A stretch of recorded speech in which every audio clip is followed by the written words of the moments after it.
Bom, então nós vamos agora obter as equações da camada limite a partir da formulação integral. Tá? Então essa é uma primeira abordagem e mais para frente a gente vai obter as equações a partir das equações diferenciais, né, que a gente vinha vendo em mecânica dos fluidos 2. Tá?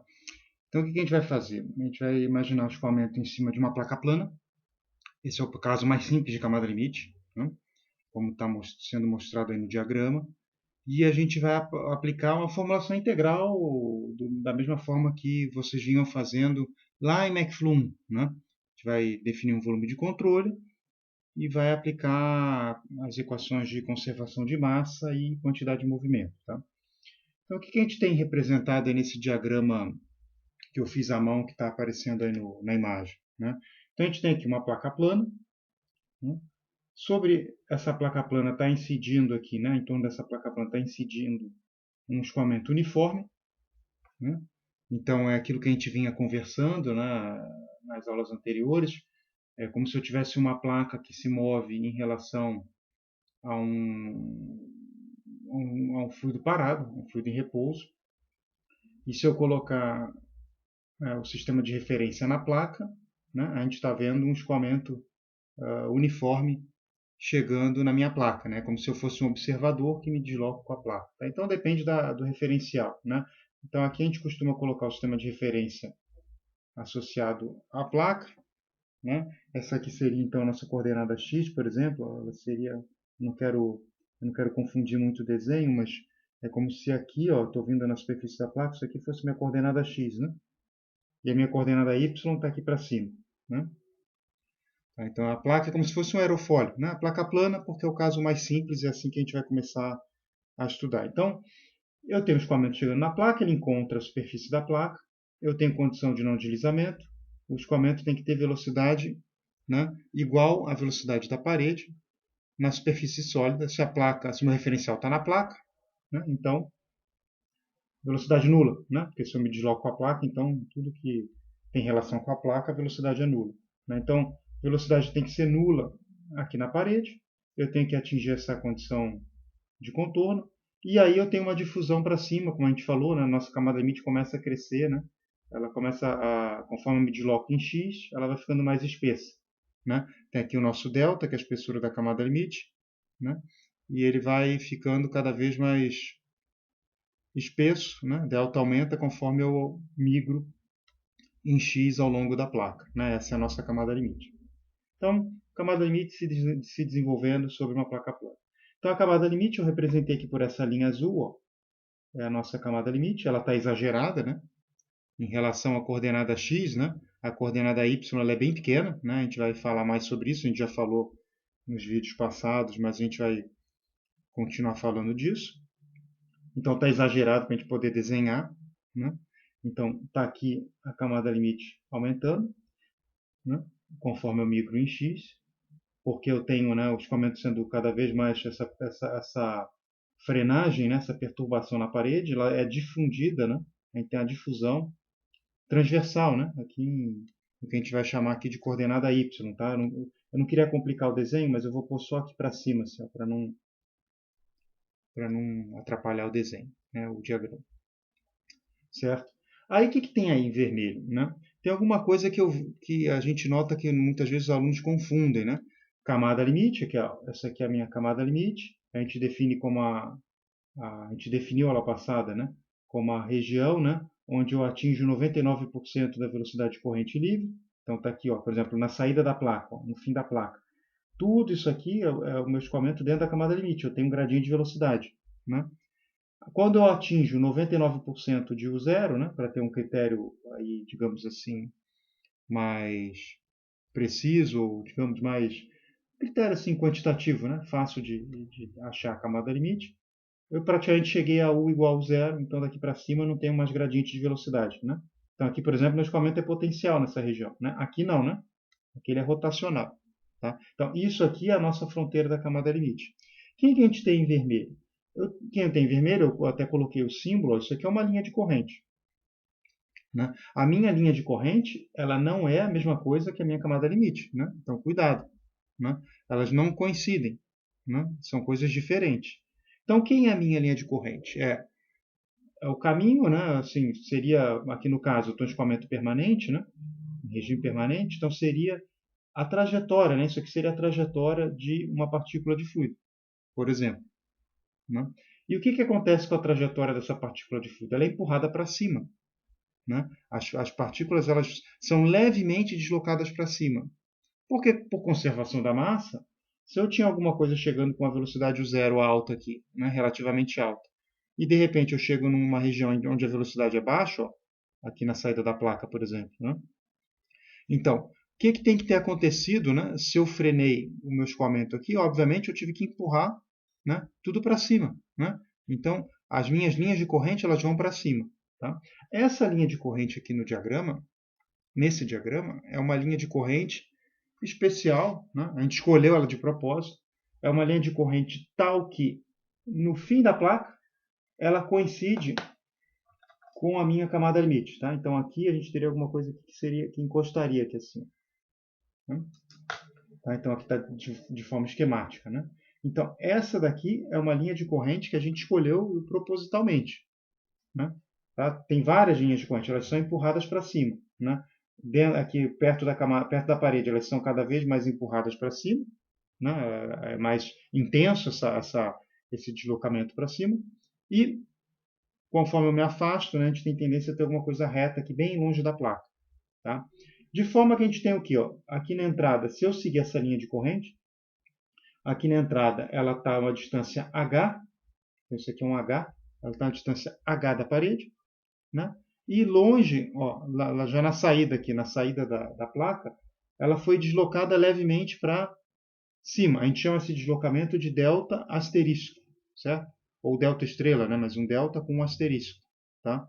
Então a gente chama isso aqui, esse delta, a gente já vai falar dele mais para frente, a gente chama isso aqui de espessura de deslocamento, inclusive.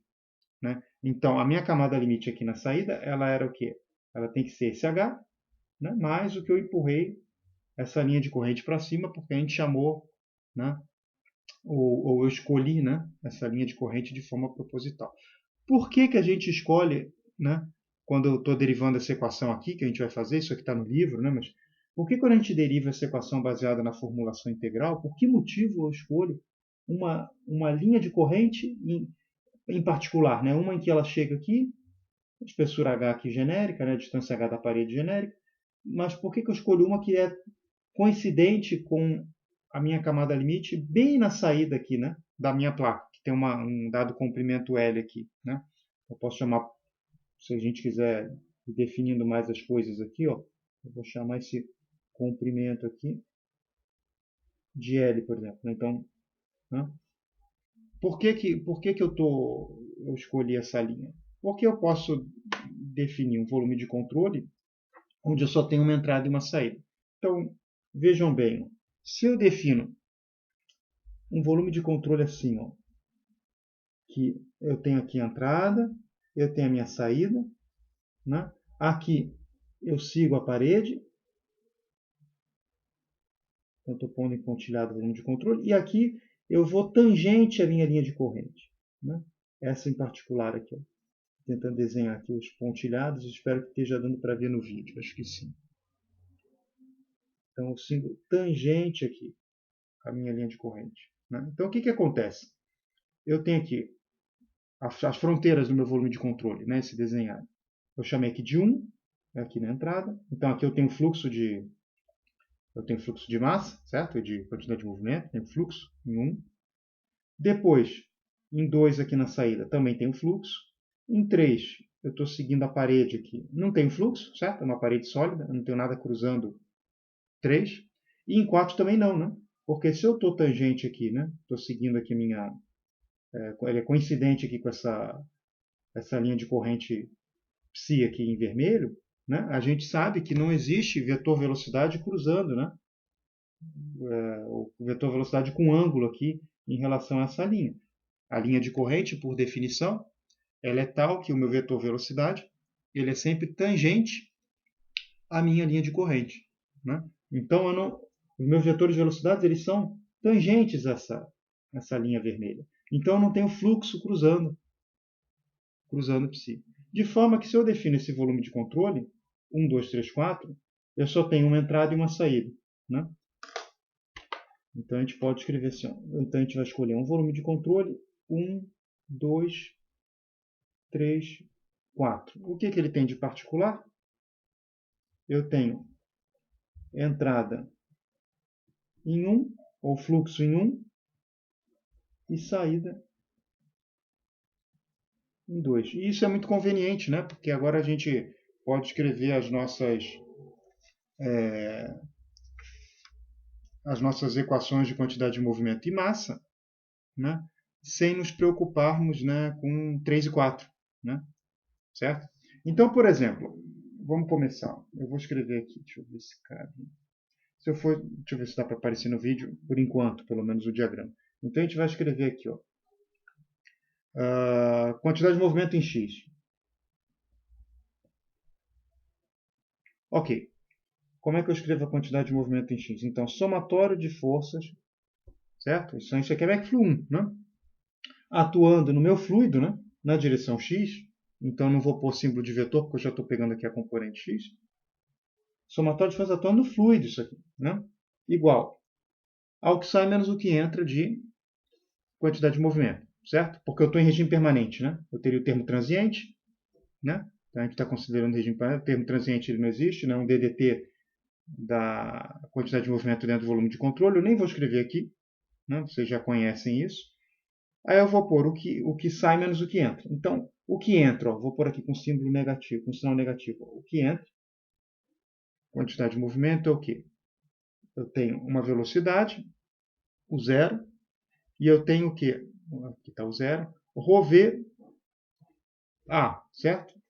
Então, como é que vai me dar ρVA, né? Então, eu vou ter isso aqui, ó, uma velocidade, aí ρ, o zero, a velocidade relativa aqui no caso é igual a absoluta, porque eu estou no referencial seguindo, né, a placa. Né? E aqui a minha área eu vou pôr como BDY, onde o B é a espessura, tá? Seria aqui no eixo Z, né? Eu estou considerando o problema 2D, seria saindo aqui do eixo Z, seria a largura, né? A espessura na largura da placa. Né? Vindo de 0 a H. Ó. Né? Aqui na entrada eu estou vindo de 0 a H, certo? Então isso aqui, esse B, é a largura da placa. Tá? E aí o que sai, né? O que sai aqui do meu... O que eu tenho aqui na saída? A minha saída está aqui, eu tenho um perfil, ele não é mais uniforme, tá vendo? Aqui na entrada ele era uniforme, né? Era tudo zero, né? Tudo zero. Aqui eu tenho um perfil de velocidade na saída, esse perfil U. Então eu vou pôr mais o que sai, ó. Ele vai me dar a mesma coisa. Eu vou pôr aqui uma integral, certo? Agora a minha espessura vem de 0 a delta. Se eu for usar um BDY, igual aqui para a área, né? Nesse caso aqui é 0 a delta. Então eu vou ter ρ, o meu U aqui, né? U, ρ, VDA, né? BDY. Certo? Mesma coisa. Né? U, ρ, VDA. Né? Agora, a velocidade aqui nesse caso, de novo, absoluta igual a relativa, então o U aparece duas vezes. Maravilha. Né? Maravilha. Né? Aí o que eu preciso ver agora, né, antes de continuar com a equação? Né? Quanto vale isso aqui? Ó? Né? Então, isso aqui é a força no fluido. A força no fluido, ele dá uma reação na parede. Certo? Se eu estiver interessado, por exemplo, com a força em X na parede, a gente chama isso de força de atrito, né? Ou força de arrasto, né? Só que ele vai ter o quê? O sinal negativo. Né? Então, essa daqui era a força no fluido, e essa aqui é a força na parede sólida. Tá? Então, lembrando que isso aqui, ó, esse B é igual a largura da placa. Tá? A gente está analisando um problema 2D. Né? E lembrando que isso aqui, a força de atrito na placa, é a reação da força no fluido. Né? Isso aqui, a equação é para o fluido. Tá?